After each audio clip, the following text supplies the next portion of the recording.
विचार चल रहा था। क्वचित अक्षर शब्दोहितम अक्षरात् परतः पर इति श्रुते है। क्वचित माया इति सूचितम मायां तो प्रकृति विद्यात् मायानंत महेश्वरम इति मंत्रवर्णात् अव्यक्ता ही सा माया। इसलिए इस अव्यक्त शब्द को अनेक अन्य शब्दों से भी कहा गया, आकाश अक्षर माया इत्यादि शब्द। और माया इसलिए हुआ है अव्यक्त क्योंकि तत्व अन्यत्व निरूपण से अशक्यता, अमुक रूप का या उसे बिन रूप का इस प्रकार से किसी भी रूप से निरूपण करना संभव नहीं। तैदम महता परम अव्यक्तम इत्युक्तम, उसी को यहाँ पर महता परम अव्यक्तम से अव्यक्त शब्द से कहा गया।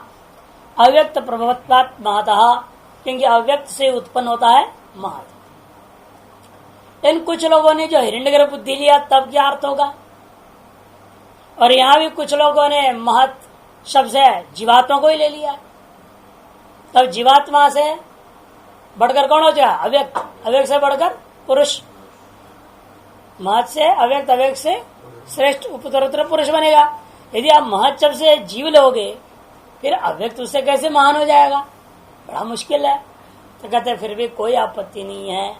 यदा हिरण्य गर्भी बुद्धिर महान यदा तो जीवो महान, चाहे हिरण्य गर्भ का समष्टि बुद्धि को महत शब्द से लीजिए, चाहे जीव को भी महत शब्द से आप लेना चाहे तो भी कोई आपत्ति नहीं। तदापि अव्यक्ताधीनता जीव भाव से महत परम अव्यक्तम इत्युक्तम, तब भी जो जीव भाव है वह अव्यक्त के अधीन है, क्योंकि बिना उपाधि का जीव भाव कहां से आएगा। अव्यक्त से निष्पन्न उपाधियों में पड़ा हुआ प्रतिबिंब को लेकर के ही जीव भाव है, चाहे वो समष्टि जीव हो चाहे व्यष्टि जीव हो। ये समष्टि बुद्धि लीजिए चाहे व्यष्टि जीव लीजिए, कोई फर्क नहीं पड़ता, सभी के सभी औपाधिक वस्तुएं हैं। अतः उपाधि का निर्माता कौन है, अव्यक्त। इसलिए अव्यक्ताधीन हो जाते हैं, चाहे जीव हो चाहे हिरण्यगर्भ का बुद्धि हो। इसलिए कहते हैं तदापि अव्यक्ताधीनत्वात् जीव भावस्य महत परम अव्यक्तम इत्युक्तम, अविद्या ही अव्यक्तम, अव्यक्ता ही सा माया, और अब कहते अविद्या ही अव्यक्तम, पर्यायवाची कर देना सब, क्योंकि अविद्यावत्वेन नहीं वो जीव से सर्वस्व व्यवहार संततो वर्तते। अविद्यावान होकर के ही इस जीव का सब प्रकार का सम्यक व्यवहार होता हुआ निरंतर होता हुआ देखने को मिलता है। तच्च अव्यक्त गतम महत परतम अभेदोपचारात, लेकिन फिर यदि ऐसा है उसको कैसे आपने ले लिया महत शब्द से पहले, तो कहते अव्यक्त गत उस चीज को महत के साथ अभेद कर दिया। महत से पर है अर्थात महत का कारण है अव्यक्त, कारण और कार्य को अभेद करके व्यवहार हो रहे। महतः परत्तम अव्यक्त गतम, जो महत से परे अव्यक्त वो अव्यक्त में ही है वो परत्व, उसको आपने महत में कैसे लाए, क्योंकि अभेदोपचारात तद्विकारी शरीरे भी परिकल्पिते। इसलिए अभेद उपचार करता हुआ कार्यभूता इन सब का विकारात्मक जो शरीर है उस शरीर में भी अव्यक्त शब्द का प्रयोग करने में कोई आपत्ति नहीं। सत्यपि शरीरवद इंद्रियादि नाम तद्विकारत्व विशेष है। तो प्रश्न उठता है यदि आप विकारों को अव्यक्त शब्द प्रयोग करना चाहेंगे तो शरीर के लिए ही अव्यक्त शब्द क्यों प्रयोग करते हो, इंद्रियादियों को भी अव्यक्त शब्द से कहो, क्या आपत्ति आपको। कहते बात तो सही है, लेकिन यहाँ प्रकरण में इंद्रियादि तो स्वशब्द गृहित है, इंद्रियों को इंद्रिय शब्द से ही बोल दिया है ना। ये नहीं कहे होते तो फिर अव्यक्त शब्द सबको पकड़ना पड़ता, लेकिन यहाँ अव्यक्त शब्द कहने के बाद में इंद्रियादि वाचक शब्दों को स्वयं ही स्वशब्द से ग्रहण कर लिया है, इसलिए यहाँ अव्यक्त शब्द से इंद्रिया ग्रहण नहीं हो सकता। वे करें यद्यपि बात ठीक है, सत्यपि शरीर इंद्रियादिना भी तद विकार विशेष अव्यक्त का ही विकार ये सभी हैं, फिर भी शरीर से अभेदोपचारात शरीर के साथ ही अभेदोपचार माना जाएगा अव्यक्त शब्द के द्वारा, इसलिए शरीर को ही ग्रहण किया जाएगा। अव्यक्त शब्देन शरमेव ग्रहणम इंद्रियादिनां तो स्वशब्देरेव गृहीतत्वात् परिशिष्टत्वाच्च शरीरस्य, इंद्रियादियों को तो अपना अपना स्ववाचक शब्दों के द्वारा ही ग्रहण कर लिया गया है, अपरिशिष्ट हो गया था शरीर रूपक में, इसलिए उस शरीर को ही यहाँ पर हमें अव्यक्त शब्द से लेना पड़ेगा। अन्य तो वर्णयन्ति, कुछ अन्य लोग इसका ऐसा भी वर्णन करते हैं। देखो, दो प्रकार का शरीर, द्विविधम ही शरीरम, स्थूलम सूक्ष्मंच। दो प्रकार के शरीर होते हैं, एक है स्थूल, दूसरा है सूक्ष्म। स्थूलम यदम उपलब्धते, स्थूल तो वो है जो हम सबके अनुभव का विषय हो रहा है। सूक्ष्मम यद उत्तरत्र वक्ष्यते, सूक्ष्म वो चीज है जिसको सभी के अनुभव का विषय नहीं है, किंतु शास्त्रों के द्वारा ज्ञात होता है, जिसको आगे में तृतीय अध्याय प्रथम पाद के प्रथम सूत्र में रंगणाधिकरण में विचार करके निर्णय देंगे। तदंतर प्रतिपत्तौ रंगधि संपरिष्वक्त प्रश्न निरूपणाभ्याम का दिया। तदंतर प्रतिपत्ति इत्यादि इसको रंगणाधिकरण कहते, क्यों रंगहति बोला ना, गमन करता है, एक शरीर से दूसरे प्राप्त करने के लिए गमन करता है, तो उस गमन संबंधी जो है लेकर के वह विचार करता हुआ प्रश्न और उत्तर को दृष्टिकोण में रखते हुए छांदोग्य उपनिषद के पंचावती में वो जीव भाव को कैसे प्राप्त होता है, जीव नाम को कैसे प्राप्त होता है, पूछा है ना वहां पर। तो प्रश्न और उत्तर, उसके माध्यम से निर्णय होता है कि जीव का कोई और शरीर भी होता है जिससे वो यहां से वहां जाता है, और वो सुख शरीर है। तच्च उभयमपि शरीरम अविशेषात पूर्वत्व रथत्वेन संकीर्तम, उन दोनों शरीरों को सर्वसामान्य रूप होने के कारण से शरीरत्व दोनों बराबर है। इसलिए रथत्वेन पूर्व जो रूपक प्रसंग में दोनों शरीरों को इकट्ठा बोला गया मानना चाहिए, दोनों शरीर लिया आएगा। शरीरम रथमेव तु, वहां शरीर शब्द से सूक्ष्म शरीर स्थूल शरीर दोनों ही कहा गया है, क्यों दोनों में शरीर समान है और वहां कोई विशेषण तो दिया नहीं। शरीरम रथमेव तु इतना सामान्य शब्द है, कोई विशेषण वाचक शब्द तो नहीं ना। फिर कैसे आप जो स्थूल शरीर ले रहे हो, शरीर तो दोनों ग्रहण होना चाहिए। तो बात तुम्हारा कहना ठीक है। तच्च उभयमपि शरीरम अविशेषात पूर्वत्र रथत्वेन संकीर्तितम, यह तो, लेकिन यहां अव्यक्त शब्द आ गया जो कि सूक्ष्म का वाचक है, निर्णय हो चुका, ये सूक्ष्म का वाचक होता है अव्यक्त। इधर रूपक में जहां शरीर शब्द आया वहां दोनों लेना पड़ेगा, लेकिन उत्तरवर्ती लय प्रक्रिया में जहां आया वह अव्यक्त शब्द आ गया है। महत परम अव्यक्तम कह दिया तो अंतर हो गया ना। यहां तो सूक्ष्मवाचक है शब्द और वहां उभयवाचक शब्द है, ये अंतर समझ रहे हैं। वहां शरीर शब्द उभयवाचक है, स्थूल सूक्ष्म उभय, और जो अव्यक्त शब्द है वो केवल सूक्ष्मवाचक है। यह तो सूक्ष्म अव्यक्त शब्देन प्रक्रियते, सूक्ष्म से अव्यक्त शब्दार्थत्वात्, क्योंकि सूक्ष्म ही अव्यक्त शब्द के योग्य है। तद अधीनत्वाच्च बंध मोक्ष व्यवहार से जीवात तस्य परत्वम, और तद अधीनत्वाच्च बंध मोक्ष, फिर विचार होगा यदि अव्यक्त को आप स्थूल शरीर ले लोगे और महदात्मा से आपने क्या लिया, महद शब्द से जीव, यदि जीव से अव्यक्त, अव्यक्त से पुरुष, तो महद शब्द हो गया जीव, और अव्यक्त शब्द से सूक्ष्म शरीर ले रहे हो, ये कैसा हो सकता है? जीव से श्रेष्ठ जीव का कारण सूक्ष्म शरीर कैसे होगा? कहते हो सकता है क्योंकि तदधीनत्वाच्च, सूक्ष्म शरीर का अधीन ही जीव है, जीव का बंधन, जीव का मोक्ष, सब व्यवहार जो है सूक्ष्म शरीर अधीन है। अतः सूक्ष्म शरीर जीव भाव से श्रेष्ठ हो गया, ज्येष्ठ हो गया, कारण हो गया। इसे तद अधीनत्वाच्च बंध मोक्ष भार से जीवात तस्य परतम, इस जीव की अपेक्षा से सूक्ष्म शरीर को हम पर कह देते हैं। यथा अर्थाधीनत्वाद इंद्रिय व्यापारस्य इंद्रियभ्य परतम अर्थान, यद्यपि देख लो अर्थ क्या है, विषय स्थूल होते हैं, लेकिन स्थूल को भी आपने क्या कर दिया, सूक्ष्म से श्रेष्ठ कर दिया। सूक्ष्म कौन है? इंद्रिया, इंद्रिय परा ही अर्था बोल दिया। क्यों? इंद्रियाधि, इंद्रिया जो है अर्थाधीन होती है, इंद्रिया अर्थों के अधीन है। उसे जीव जो है भले ही शरीर से भी सूक्ष्म है, उसका प्रतिबिंब रूपा है, ये तो भौतिक वस्तु है, फिर भी वो उसके अधीन होने के नाते उसका पर कह दिया।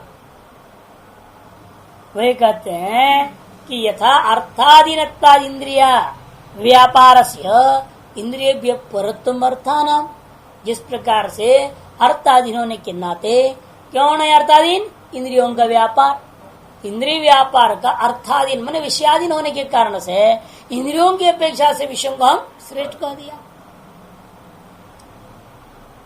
क्योंकि हमेशा ही नियम है कि विषय सदा विद्यमान है ना। लेकिन इंद्रिय देखो, कभी देख रहा कभी नहीं भी देख रहा है, व्यभिचारी हो रहा है कि नहीं हो रहा है। घट है, इंद्रिय देखे कोई जरूरी नहीं, इसलिए विषय व्यापक हो, विषय हो गया व्यापक, इंद्रियों की अपेक्षा से व्याप्य हो गया। ये तो कभी रहता है कभी नहीं भी रहता है।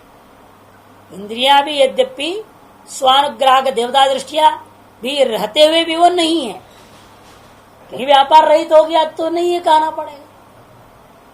सुषुप्ति आदि में तो इसलिए कहा कि वो है ही नहीं, इस अवस्था का नाम है कभी इंद्रिय रहित अवस्था है वो, क्योंकि व्यापार न होने से वो है, इसमें कोई प्रमाण नहीं। इंद्रियों के अस्तित्व के पीछे रूपानुभूति ही है, रूप ज्ञानम सकरणकम, अनुमान किया जाता है ना। रूप ज्ञान जो हुआ है कोई न कोई करण से हुआ है, कार्यत्वात् घटवत, कार्य होने के नाते घट के समान। कि घड़े को भी बनाया गया था वह दंडाधिकरणों का इस्तेमाल करना पड़ा, इसलिए यद्यद कार्यम तत्त सकरणकम घटवत, जो जो कार्य होता है वह कोई न कोई कर्णजन्य होगा, जैसे कि घट। जिसलिए मुझे अभी घटक ज्ञान वृत्ति से पैदा हुआ है, इसलिए अवश्य घटक ज्ञान रूपा कार्य भी कोई न कोई कर्ण से पैदा हुआ।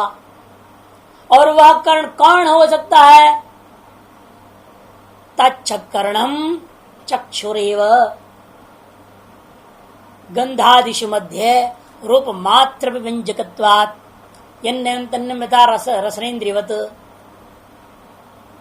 और वह कर्ण कौन होगा, चक्षु ही होगा, कि गंधादि अनेकों गुणों में से यह चक्षु रूप मात्र को अभिव्यक्त करता है। इस प्रकार से रूप ज्ञान का कारण होता चक्षु का आपने सिद्ध किया। यदि रूप ना होता, रूप ज्ञान नहीं होता, रूप ज्ञान नहीं होता, चक्षु पे कर्ण को आप सिद्ध नहीं कर पाते, या नहीं। इसलिए रूपाधीन हुआ कि नहीं हुआ, अर्थाधीन इंद्रिय के अस्तित्व सिद्ध हो रहा है। अतएव हमने इंद्रियाभ्यो पराह्यर्ता कह दिया, जैसे उसी प्रकार यहां पर भी जीव कहां से आ गया, बिना सूक्ष्म शरीर का, क्योंकि बुद्धि आदि को लेकर सुशरीर है, और उस बुद्धि में जो प्रतिबिंब पड़ जाता है ब्रह्म चैतन्य का, व्यापक चैतन्य का, तभी उसका नाम जीव होता है। अतः बुद्धि उपाधि पहले की जीव पहले, बुद्धि कहां से आ गई, जीवों के कर्म के बुद्धि कैसे प्रकट हो जाएगी, पैदा हो जाएगी। अन्योन्यासर जोश है ना, इसलिए कहते बीजांकुरन्य अनादिकाल से ईश्वर ने पहले उपाधि बना दिया और उसमें जो उसी के अंदर जो छिपी हुई जीवों को प्रकट कर दिया।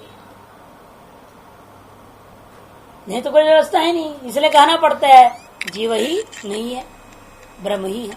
एकोम बोश्याम प्रजा सृष्टवा प्राविशत, सृष्टि किया उसके बाद प्रवेश किया, इसलिए भी विषय पहले है ही। इसे जीव की अपेक्षा से बुद्धि पहले माना गया, उपाधि पहले है।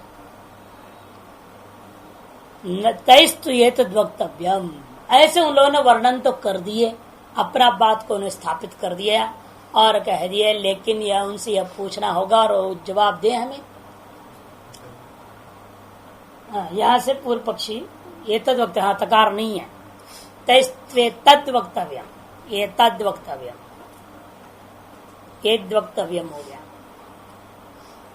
ये सिद्धांति बोलेगा, अविशेषण शरीर से पूर्वत्र रथत्वेन संकीर्तितत्वात् समानयो प्रकृतत्व परिशिष्टत्वयो कथम सूक्ष्ममेव शरीरम गृह्यते न पुनः स्थूलमपीति। इसके जवाब दे भाई, रूपक में शरीर शब्द से आपने दोनों को कथन कर रहे हो, और बाद में लय प्रक्रिया में आने के बाद सृष्टता के कारण कार्य कारण भौगोलिक आदि हेतुओं को लेकर जो सृष्टत्व बताया जा रहा था, उस समय तो अव्यक्त शब्द से आपने केवल सूक्ष्म शरीर ले लिया, स्थूल शरीर को त्याग दिए। क्यों? क्योंकि फिर दोनों में फिर रूपक अलंकार कैसे बनेगा, परस्पर रूपी रूपक भाव कहां से आएगी, विषय भेद हो गया ना, फिर सादृश्यता नहीं रहेगा। वहां तो दोनों शरीर और या एक शरीर लोगे, एक को त्यागने में कोई ना कोई हेतु तो देना पड़ेगा। तो कहते हैं कथम सूक्ष्म शरीरम योग रहते कि प्रकृतत्व और परिशिष्टत्व जो हेतु है वो दो समान है। इसीलिए सूक्ष्म को ही ग्रहण करने में और स्थूल को न ग्रहण करने में क्या कारण है ये आपको बताना पड़ेगा। आमनात स्यर्थम प्रतिपत्तम प्रभवामः न आमनातम परिनियोक्तुम। वेद पाठ हो चुका था, प्रकट हो चुका, अनादिकाल जो नित्य है, उसके अर्थ का बोध करने के लिए हम प्रयास कर सकते हैं, लेकिन उसके पाठ को बदलने में हमारा अधिकार नहीं है। अर्थम प्रतिपत्तम प्रभवामः न आमनातम परिनियोक्तुम। वहां पर जो शरीर शब्द दोनों में भले ही हो या अवेक्षित एक ही हुआ है, ऐसा परिनियोग नहीं कर सकते, बिना हेतु का अर्थ निर्णय नहीं दे सकते इस प्रकार से।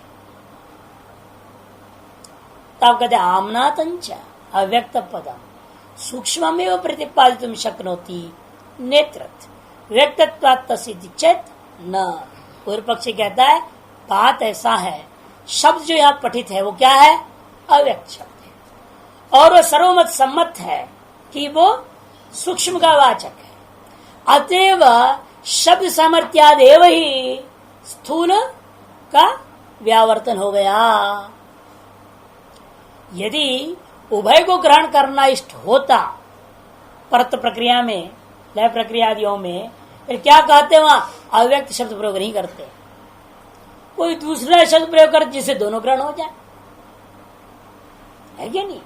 लेकिन दोनों ग्रहण करना इष्ट नहीं है उत्तर काल में। रूपक में भले समझा तो दोनों बोध हो रहा हो, लेकिन लयादि प्रक्रिया में परत्व बोध में जो है हमें दोनों बोध कराना इष्ट नहीं है श्रुति को। अतः श्रुति ने ऐसा शब्द प्रयोग कर दिया जिससे स्थूलत्व अपने आप व्यावृत हो जाएगा। अतः उसका व्यावर्तन करने के लिए हमें कोई और हेतु ढूंढने की जरूरत नहीं है। जिसलिए वेद में अव्यक्त पाठ हो गया, इसलिए स्वयं स्थूल व्यावृत होकर के सूक्ष्म मात्र गृहीत हो जाएगा। यदि चेतना ऐसा नहीं कहो, एक वाक्यता अधीनत्वादर्थ प्रतिपत्ति है। पूर्वोत्तर वाक्यों की वाक्यिक वाक्यता बनाने के बाद ही अर्थ का निश्चय होता है। शब्द का निश्चय आप कैसे कर दे रहे हो? पूर्व वाक्य और उत्तर वाक्यों का परस्पर वाक्यिक वाक्यता बनाइए और फिर शब्दों को जो घटाइए एक दूसरे से, तब जाकर के काम बनना है, अर्थ प्रतीति होगी। यानी कि यहाँ अपना शब्द का अलग अर्थ ले लिया, वहां शब्द का अलग अर्थ ले लिया, फिर वाक्य की वाक्यता नहीं बनेगा, दोनों वाक्यों की समरसता नहीं हो सकेगा। वही कहते एक वाक्यता अधीनत्वादर्थ प्रतिपत्ति है। नहीं में पूर्वोत्तर आमनाते एक वाक्यता अनापद्य कंचिदर्थम प्रतिपादयतः। क्योंकि ये जो पूर्वोत्तर पठित वाक्य हैं, इनकी एक वाक्यता का कथन किए बिना, आपादन किए बिना कोई अर्थ का प्रतिपादन आप नहीं कर सकते। प्रकृतहान अप्रकृत प्रक्रिया प्रसंगात क्यों नहीं कर सकते? कि नहीं तो समस्या ही होगी, प्रकृत का त्यागना पड़ेगा और अप्रकृत का प्रक्रिया आरंभ माननी पड़ेगी। आकांक्षा मंत्रे ने एक वाक्यता प्रतिपत्ति रस्ती, और किन्हीं कोई ये भी नियम नहीं ना हर वाक्यों की दूसरे वाक्यों के साथ एक वाक्यता करो, ये भी नहीं होता। किस वाक्य को किस वाक्य के साथ मिलाकर के अर्थ निर्णय लेना पड़ेगा, और कौन सा वाक्य ऐसे है जो दूसरे वाक्य निरपेक्ष और स्वतंत्र अर्थ दे सकता है, यह निर्णय कैसे होगा? वाक्यार्थ की आकांक्षा होने पर निर्णय होगा। आकांक्षा, सन्निधि, योग्यता ये कारण होते हैं। यदि उस वाक्य में विद्यमान समस्त पद मिलकर के स्वार्थ परिपूर्ण अर्थ का बोध कराने में सामर्थ्य है, फिर तो उसको दूसरे वाक्यों के साथ एक वाक्यता करने की अपेक्षा नहीं है। लेकिन जिन वाक्यों में उन सकल शब्दार्थ बोध करने के बाद भी वाक्यार्थ वो सम्यक नहीं हो पा रहा है, आकांक्षा बनी हुई है, यह रूपक किस लिए? उनकी स्पष्ट रूपक है। लेकिन प्रश्न होगा ना, यह रूपक किस लिए दिया गया है? इस आकांक्षा को दूर करने के लिए इस रूपक के द्वारा निरूपित वाक्यांतर होगा, उसके साथ वाक्य की वाक्यता करना ही पड़ेगा। और वह किए बिना इस वाक्य का अर्थ भी वास्तविक अर्थ निर्णय नहीं हो सकता। इसे कहते हैं आकांक्षा मंत्रेण एक वाक्य प्रतिपत्ति न चास्ति तत्र अविशिष्टायाम शरीर द्वयस्य ग्राह्यत्वाकांक्षां यथा आकांक्षम संबंधे अनुपगम्यमाने एक वाक्यतैव बाधिता भवति उत आमनातस्य अर्थ प्रतिपत्तिः। और अविशिष्ट रूपेण आकांक्षा भी होगी ना, जो आकांक्षा रहेगी यहाँ पर आत्मा शब्द से क्या लेना है, रथी से जो ले आत्मानम रथिनम विद्धि शरीरम रथमेव इत्यादियों में यहाँ से और आगे कहे हुए मंत्रों के साथ कौन शब्द से किसको लेना है। अब यहाँ शरीर शरीर द्वय लिया, इस शरीर द्वय बोधक शरीर का रूपक के द्वारा बोधित तो दूसरे निरूपित निरूपित वस्तु कौन होगा उस वाक्य में, ऐसी तो आकांक्षा होगी ना। शरीर द्वय अर्थ को बोध कराने वाला शब्द वहां कौन है, ऐसा आकांक्षा होगा। ये नहीं कि आप शरीर द्वय अर्थ वाले शब्द में से स्थूल को हटा के सूक्ष्म शरीर का बोधक शब्द वहां कौन है, ऐसी आकांक्षा नहीं होगी। आकांक्षा के अनुसार ही अब वाक्यार्थ में जो अन्वय करना पड़ेगा। इसलिए कहते कि देखो कि अविशिष्टायाम शरीरद्वय से ग्राह्यत्वाकांक्षायाम शरीरद्वय को ग्रहण करने की आकांक्षा सर्व सामान्य होने के कारण से यथाकांक्षम संबंधे, जैसी आकांक्षा होगी वैसे उत्तर वाक्य के संबंध जोड़ोगे। तो यदि आप उस संबंध को नहीं स्वीकार करोगे तो अनभिगम्य माने एक वाक्य तैव बाधिता भवती, तब तो एक वाक्यता ही बाधित हो जाएगा। तो आमनात पदार्थों का अर्थ प्रतिपत्ति कैसे होगी, इसलिए आपको मानना पड़ेगा यह जिस प्रकार की आकांक्षा है उसके अनुरूप ही आपको संबंध जोड़नी पड़ेगी। और उसके अनुरूप संबंध जोड़ोगे, जिस शब्द के साथ इस शब्द का अर्थ जोड़ रहे हो उस शब्द का भी अर्थ वही लेना पड़ेगा जो यहाँ लिया गया। यहाँ शरीर द्वय लिया है तो अव्यक्त शब्द से भी शरीर द्वय ही लेना पड़ेगा। अतएव वहां स्थूल ले लो तो यहाँ भी स्थूल ले सकेंगे, और स्थूल लेने में आपत्ति इसलिए नहीं है क्योंकि कार्य और कारण का अभेद करता हुआ हमने उस स्थूल को भी अव्यक्त शब्द प्रयोग कर देंगे। तो पूर्व पक्ष कहता है न चैवम मंतव्यम, अरे आप ऐसे मत कहिएगा। दुशोधत्ता सूक्ष्म शरीर से यह ग्रहणम स्थूल से तो दृष्ट विवत्सतया सुशोधत्वाद अग्रहणम इति। पूर्व पक्षी कहना है यह अनुसंधान करने के लिए हम बैठे हुए हैं, चिंतन करके शोधन करना है ना, कम पदार्थ का शोधन करके तत्पदार्थ का भी शोधन करके उभय की अज्ञता बोध करने के लिए ही उपनिषद है। इसलिए ये जो प्रक्रिया बता रहा है इंद्रियों परायर्थार्थाभ्यस मन इत्यादि शोधन के लिए है। और जो शोधन करने चलोगे तो स्थूल शरीर का शोधन करने के लिए श्रुति को कुछ कहने की जरूरत नहीं। क्यों कहते स्थूल शरीर तो सर्वानुभव सिद्ध, इतना भीभत्स इतना परेशान है। ये तो कभी बुखार कभी जुकाम कभी 10 दिन पाठ छोड़ा देता है, कभी क्या कर देता है, बड़ा हालत खराब कर दिया इसने। तो इसके अधीन होकर आदमी परेशान है। कभी सर दर्द होता है, सर फट रहा है, कभी पेट में दर्द हो जाता है, कभी गैस हो जाता है, कभी बंद हो गया शौच, हालत खराब है नहीं। रिश्ते छुड़ा देता है कईयों को, पढ़ाई छुड़ा देता है कईयों को। ये इतना शरीर भीभत्स है, इसका शोधन करने की कोई आवश्यकता ही नहीं। ये सुशोध्य है। और दुष्शोध्य कौन है? सूक्ष्म शरीर, जो किसी का प्रत्यक्ष का विषय ही नहीं है। इसलिए कहते हैं यह अव्यक्त शब्द से और ऊपर शरीर से क्या लेना फिर? सूक्ष्म शरीर लेना, क्योंकि दुष्शोध्यत्व शोधत्वात् सूक्ष्म शरीरस्य यह ग्रहणम स्थूल से तु दृष्ट बीभत्सतया सुशोधत्वात् अग्रहणम। तो सिद्धांत कहता है नहीं, यह अर्थ आपने कहां से आपने एकदम अनुसंधान प्रकरण लाए? शोधन की प्रक्रिया कहीं विधि है क्या? आत्मवर दृष्टव्य श्रोतव्य, ऐसे यहाँ कहा विधि है? इस कठोपनिषद से सीधे ब्रह्म विद्या का प्रश्न डाला हुआ है। तत्व पदार्थ शोधन की प्रक्रिया ही नहीं है। सीधे ही वो ब्रह्म क्या है, अन्यतर धर्मात अन्यतर दंड, उसका स्वर बताओ, यदि आप जानते हो तो बता, नहीं तो जाओ छुट्टी, और कुछ हमें नहीं चाहिए। सीधी सीधी बात है। यहाँ प्रश्नानुरूप जवाब नहीं रह जाएगा यदि यहाँ पर बीच में शोधन प्रक्रिया लाओगे तो। इसलिए कहते हैं नैव यह शोधनम कस्यचित् विवक्ष्यते, किसी भी चीज की शोधन की विवक्षा ही नहीं है यहाँ प्रकरण में। नैयत्र शोधन विधायी किंचित आख्यातमस्ति, और शोधन को विधान करने वाला कोई भी ऐसे क्रियापद का कथन ही नहीं है। पूर्व पक्षी कहता है नहीं तो ये छेदवांग मनसी क्यों कह रहे हैं। पहले इस संसार का शोधन किया, शोधन करने समझा भाई ये वाणी का हम व्यर्थ विलास इन संसार में कर रहे हैं, सकल इंद्रियों का व्यापार व्यर्थ हो रहा है, इसमें कोई नित्य मोक्ष मिलने वाला नहीं है। ये विवेक जगाया, शोधन हुई तो विचार हुआ, तो उसको उसने मन में लेकर के मन रूपेण अवस्थित हो गया। फिर देखा मन रूपे अवस्थित होकर के मन तो बड़ा और भी खराब है।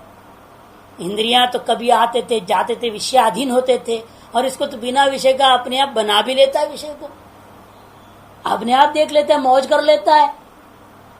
इंद्रियों को तो बाह्य वस्तु की अपेक्षा है ना, पत्नी की जरूरत है, बच्चों की जरूरत है, सब तो आनंद लेगा। और मन बिना बाह्य वस्तु का पत्नी बना लेता है, अपने आप सब बना लेते हैं वहां पे। ये तो और खराब है। तो विवेक हुई तब सोचा भाई मन भी ठीक नहीं है, इससे भी कोई सूक्ष्म तत्व है क्या, इससे भी इसका भी कारण, इससे भी पर, इससे भी व्यापक, जिसमें ये दोष न हो, ये संकल्प विकल्प होते रहे, मनोराज्य चलते रहे, उसने बुद्धि तत्व में गया। इस तरह से तो शोधन ही तो हो रहा है। तो क्यों बोलते शोधन विधि नहीं है। अनंतर दृष्टत्वात् तो किम तद्दृष्टो हो परमं पदम इति इदम यह विवक्ष्यते। कहते अनंतर निर्दिष्ट है यहाँ पर किम तद्दृष्टो हो परमं पदम। और विष्णु का जो परम पद जो कहा जाता है, जो व्यापक ब्रह्म का सपना स्वरूपता जो पद है, वो कौन सा है, ये प्रश्न है। उसके लिए विधान किया ये सब। तो शोधन के बिना वह तत्व को बोध नहीं करा पा रहे थे, इसलिए इंद्रिय पराह्यता समझाया गया है। इसलिए यहाँ शोधन है। यदि ऐसे कहते हो तथा ही इदम अस्मात् परम, इदम अस्मात् परम इत्युक्त्वा पुरुषात्म परम किंचित इत्याह। तथा ही उसको समझा रहा है। कहाँ है देखो, अमुक से अमुक पर है, अमुक से अमुक पर है, अर्थों से इंद्रियों से अर्थ पर है, अर्थों से मन पर है, मन से बुद्धि, बुद्धि से अव्यक्त, अव्यक्त से पुरुष। ये शोधन प्रक्रिया में तो है क्या ये। तो कहते अच्छा फिर तो कोई बात नहीं, मान लो ये भी बात।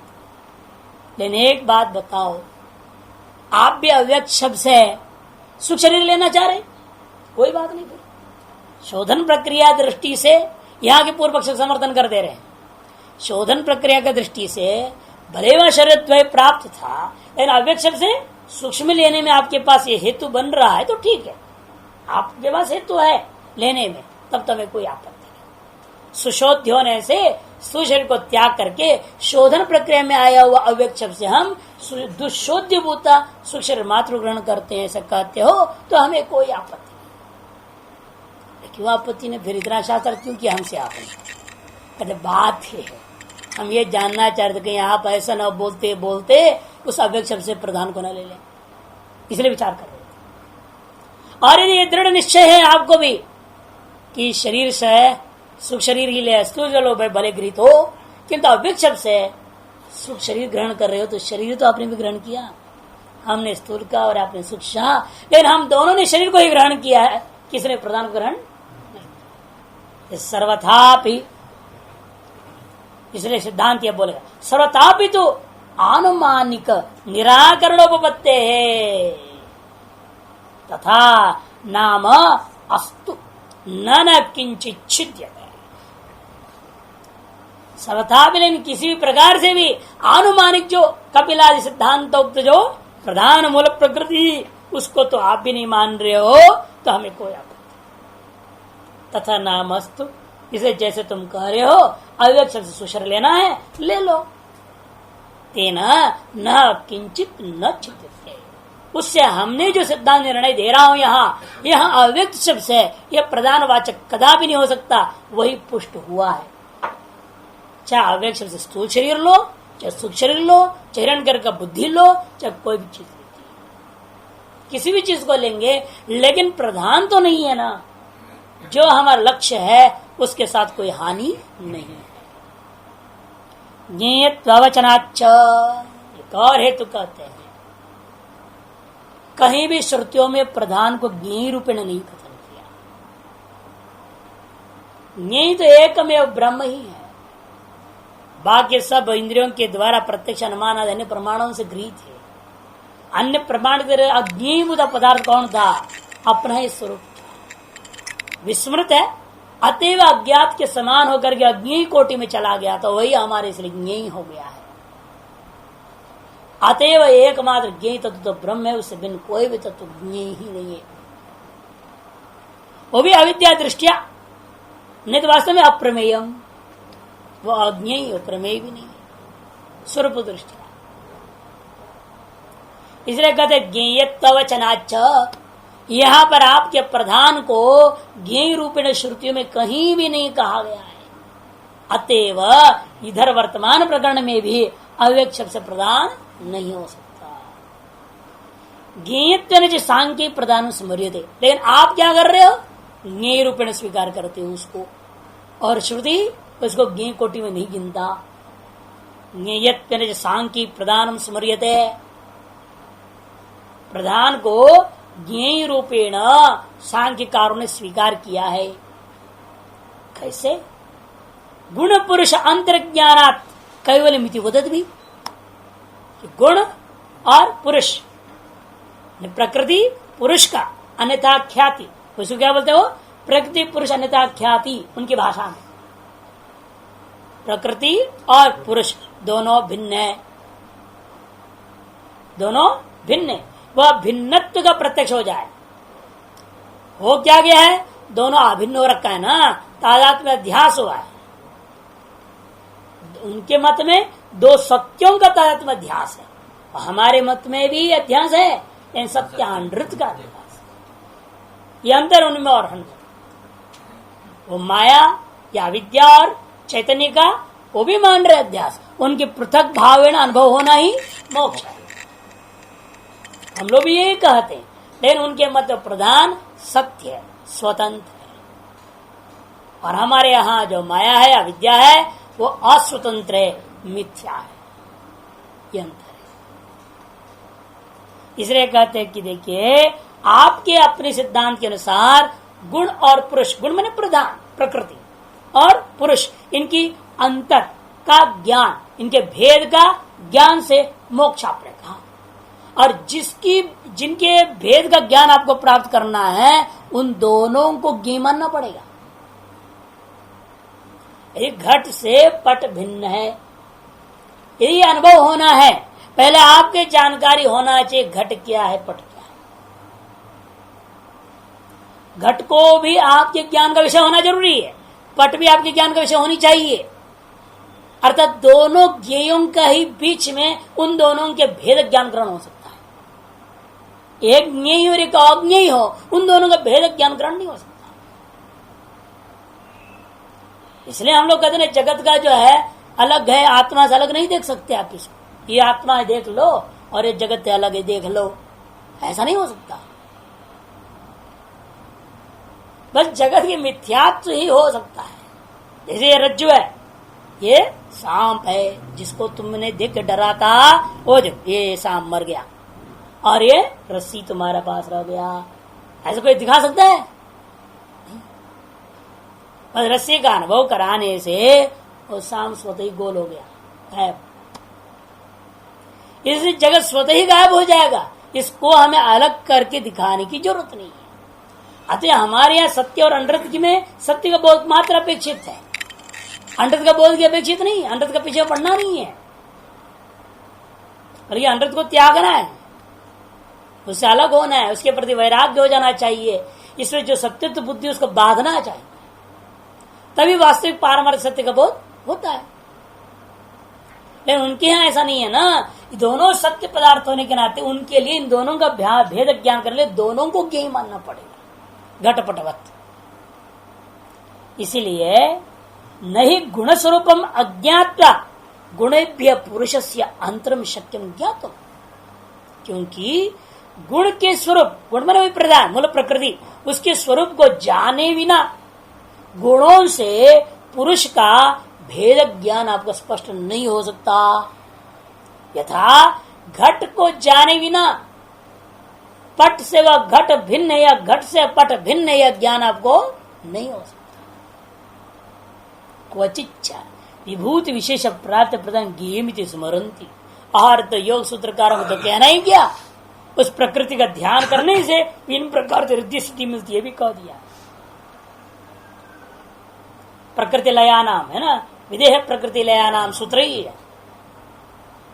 इसलिए कहते प्रकृति का चिंतन करके प्रकृति में लय होकर के अरबों वर्ष तक पड़े रहने वाले अपने एक विलक्षण आनंद, जड़ानंद है वो जड़ानंद को प्राप्त करके रहते हैं लोग, ऐसे वर्णन आया।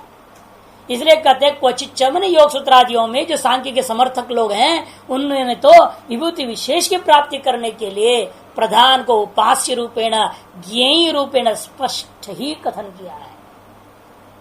न चेदम यह अव्यक्तम ज्ञेत्व उच्यते है, लेकिन यहाँ मने इस कठोपनिषद के इस वाक्य में आया हुआ अव्यक्त शब्द को ज्ञेयत्व कथन नहीं हुआ है। पदमात्र में अव्यक्त शब्द, यह पदमात्र प्रयोग हुआ है, जो कि आपके मत के में प्रयुक्त शब्द के सदृश है। न ही अव्यक्तम ज्ञात उपासित व्यंचित वाक्यमस्ति, यह व्यक्त ज्ञातव्य है, उपासितव्य है, ऐसा विधान करने वाला कोई भी वाक्य नहीं है। न च अनुपदिष्टम पदार्थ ज्ञानम पुरुषार्थम इति शक्यम प्रतिपत्तम, जो अनुपदिष्ट पदार्थ ज्ञान है उसको आप पुरुषार्थ के प्रति कारण मानोगे, यह तो हो नहीं सकता, क्योंकि आपके परम पुरुषार्थ के कारण वही है अव्यक्त का ज्ञान। लेकिन अव्यक्त तो अनुपदिष्ट पदार्थ है, उसका जो तारस पदार्थ का ज्ञान मोक्ष कारण हो, ये कैसा हो सकता है। तस्मादपि नाव्यक्त शब्द न प्रधान में विधीयते, इस कारण से भी प्रधान को यहाँ पर शब्द से नहीं कहा गया है, यही मानना पड़ेगा। अस्माकम तो हमारे मत में जो समस्या नहीं होगी, इसीलिए क्योंकि रथ रूपक क्लृप्त शरीरादि अनुसरण विष्णोरेव परम पदम दर्शितुम अयम उपन्यास इति अनवध्यम। और ये जो उपन्यास है, हमें न इंद्रियों का बोध कराना है, न अर्थ का, न मन का, न बुद्धि का, न मात का, कोई चीज का बोध कराना हमारा लक्ष्य नहीं है। इस वाक्य का एक ही लक्ष्य है, उस परम पद को बोध कराना। अस्माकम तो रथ रूपक से सिद्ध जो शरीरादि का अनुसरण करते हुए विष्णु हो परम पदम, विष्णु का जो परम पद लक्ष्य तत्व है, उसी को उपन्यास करना यहाँ लक्षित है। न अव्यक्त को जो प्रतिपादन करना लक्षित है, न इंद्रियों के अस्तित्व को प्रतिपादन करना लक्षित नहीं है, अर्थों के अस्तित्व को प्रतिपादन करना लक्षित नहीं है। यहाँ ये नहीं कि ये सब कार्य इसका ये सब भी है, इनकी भी अस्तित्व को प्रतिपादन कर दिया श्रुति, ऐसा नहीं। श्रुति इन सब जो प्राप्त सर्वानुभव से स्वीकृत इन सारे चीजों का बात करता हुआ अंतिम वस्तु को बोध कराना लक्षित है, न कि इनका सत्यत्व बोध कराना लक्षित नहीं है। अतएव अव्यक्त यहाँ पर आ गया बीच में, हमारे हो या किसी का भी हो, वो भी सत्य हो जाएगा, ऐसी बात नहीं। वदति चेत न प्राज्ञो ही प्रकरणात्, पूर्व पक्षी कहता है नहीं, यहाँ पर भी ज्ञेयत्व रूपेण हमारे प्रधान की चर्चा है। कहते वदति महत परम ध्रुवम निचाय, ऐसा आगे आया है। वहां कहा है अशब्दम स्पर्शम रूपम अव्ययम तथा अरसम नित्यम गंधवच्छयत अनाद्यनंदम महत परम ध्रुवम निचायत मृत्यु मुखात प्रमुच्यते। इस कठोपनिषद का मंत्र में अव्यक्त निचाय उपास्य माने ज्ञेय है, ऐसा कथन कर दिया। कहते यहाँ पर अव्यक्त शब्द कहाँ आया, अव्यक्त शब्द तो ही नहीं। कहते अव्यक्त शब्द नहीं है, लेकिन अव्यक्त शब्द बहुत ही प्रधान का यहाँ वर्णन हो रहा है। और प्रधान का वर्णन कैसे हुआ, अशब्दम रूपम स्पर्शम, क्या है ये क्या है फिर, इससे बहुत प्रधान ही है, ब्रह्म नहीं तुम्हारा। वो कहता है अशब्दम स्पर्शम अरूपम अव्ययम, वो अव्यय भी है, व्यय नहीं होता कभी, तो वैसे वैसा रहता है प्रकृति हमारा, रस रहित है, गंध रहित है, और हमारे यहाँ वो प्रधान नित्य भी है। सारे शब्द में घट रहे हैं, अनादि और अनंत है, न प्रकृति उत्पन्न हुआ है न नाश होने वाला है, अनाद्यनंतम और महत परम, ऐसा मिल गया ना, महत परम, वहां भी तो महत परम अव्यक्तम, इसलिए महत परम ध्रुवम जो कहा गया वो अव्यक्त के लिए कहा जा रहा है। अव्यक्त को ही निश्चय तम मृत्युम, उसको जो है ज्ञान करके उसको समानुभव करके मृत्यु मुक्त से व्यक्ति मुक्त हो जाता है। यहाँ सारे शब्द लग रहा है बिल्कुल स्पष्ट अव्यक्त को बोध करा रहा। अतः अव्यक्त भी ज्ञेय है ऐसा वेदों ने कहा है, इसलिए आपने गेत तो अवचनात् जो आपका हेतु है वह व्यभिचारी हो गया, खंडित हो गया, बाधित हो गया, व्यभिचारी नहीं बाधित हो गया, हेतु ही बाधित हो गया, क्योंकि अन्य प्रमाण से ज्ञेय तो सिद्ध हो गया। अतः गेत अवचनात् जो हेतु था गेत वचनात् हेतु के द्वारा बाधित हो गया।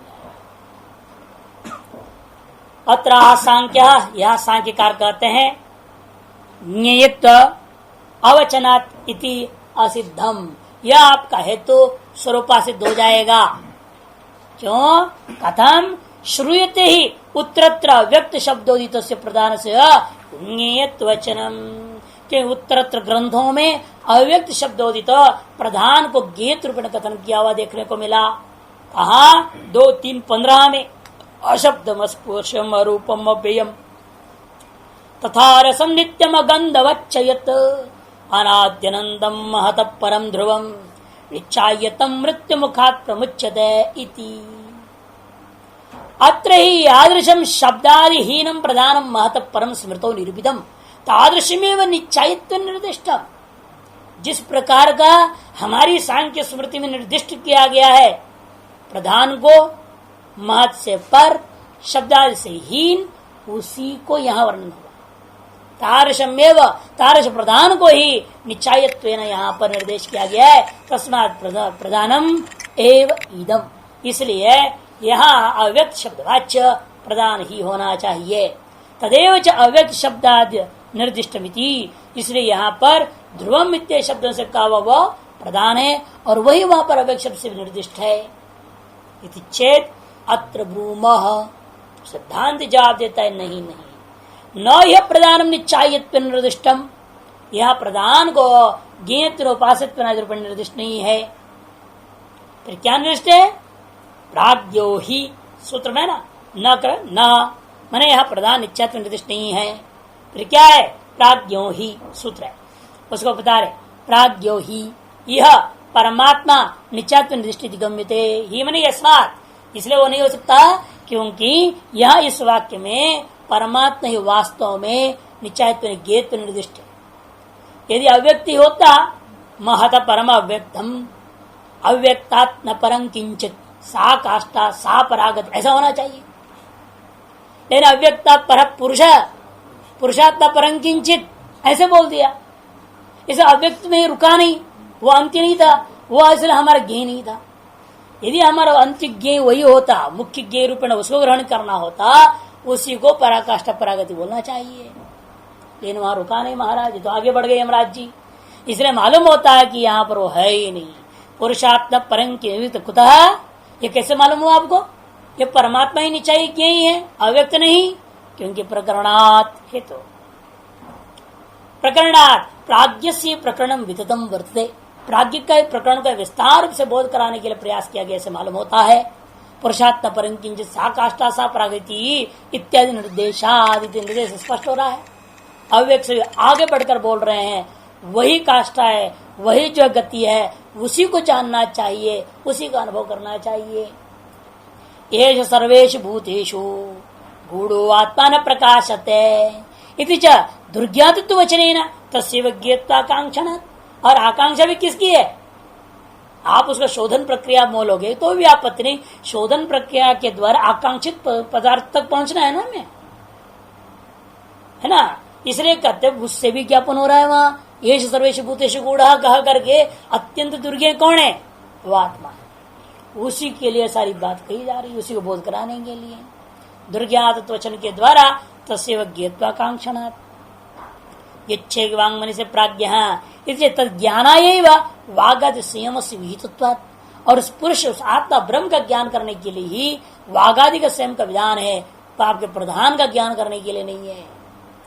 मृत्युमुख प्रमोक्षण फलत्वाच्छ, और फलश्रुति भी तो देखिए कि आप ये मानते हैं अव्यक्त का ज्ञान से वह अमरत्व को प्राप्त कर जाएगा, मृत्युमुख से छूट जाएगा, ये आप भी नहीं मानते। बल्कि आपने कहा है केवल प्रकृति को जो जानेगा वो प्रकृति लय को प्राप्त कर जाएगा, और कई अरबों मनवंतरों तक पड़ा रहेगा, वो कई मनवंतरों तक गिनती नहीं उसकी। और महाभारत आदि का श्लोक दिया है ना व्यास भाष्य में भी नीचे कि 10,000 मनवंतर शुरू किया, 1 लाख 10 लाख, फिर जो है 100 लाख 100 करोड़, इतने कालों तक अलग अलग सिद्धि को प्राप्त करने वाला पड़ा रहता है। और सबसे भयंकर वजह प्रकृति लय वालों, इसलिए वहां तो मोक्ष का वर्णन ही नहीं है। जो प्रधान को जानेगा, प्रकृति को जानेगा, वो प्रकृति में लीन होकर के अरबों वर्षों तक सड़ा गला पड़ा रहेगा, बेकार जड़ीभूत होकर पड़ा रहेगा, क्या फायदा। मोक्ष का वर्णन तो है नहीं। फिर आएगा बाद उतरे मनमंत्रों के बाद फिर जन्म लेगा, तो मृत्यु मुखाल प्रमुच कैसे घटेगा वहां। इसलिए फलश्रुति के आधार पर भी मालूम होता है यहाँ ज्ञेय अव्यक्त नहीं है, किंतु परब्रह्म परमात्मा ही है।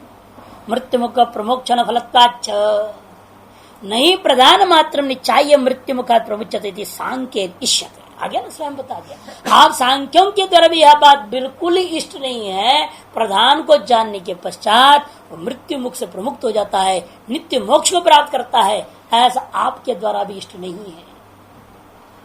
चेतनात् विज्ञानाद्धि मृत्यु मुख प्रमुचित तेषाम अभ्युगम, कि आपके भी मत में यही है, इस प्रकृति को अलग करके पुरुष को जानना है। प्रकृति पुरुष का नेता क्या तुम्हें पुरुष का स्वरूप जाना, प्रकृति स्वरूप जाना, और प्रकृति से अलग करके पुरुष को जब जान लेते हो तभी आपको मोक्ष होता है। तो वो प्रकृति लज्जित होकर के वो भोग देना बंद कर देती है। ऐसे वहां पर वर्णन आपके मत में है। इसीलिए कहते हैं चेतनात्म विज्ञान से ही मृत्यु मुख से मुक्ति की बात उनके भी मत में स्वीकृत है। सर्वेश वेदांतेश प्राज्ञ सेवात्मनो शब्दाय धर्मत्वम अशब्दत्वाय धर्मत्वम अभिलप्यते, और अन्यत्र सर्व सकल वेदांत वाक्यों में आप जहां कहां भी देखेंगे जो प्राज्ञ परमात्मा है शुद्ध ब्रह्म, उसी का अंदर अशब्द धर्मों का कथन हुआ है। तस्मात् न प्रधान स्यात्र ज्ञेयत्वम अव्यक्त शब्द निर्दिष्टत्वं वा, इसलिए प्रधान इस वाक्य में ज्ञेयत्वेन या अव्यक्त शब्द निर्दिष्टत्वेन कथन नहीं हुआ है।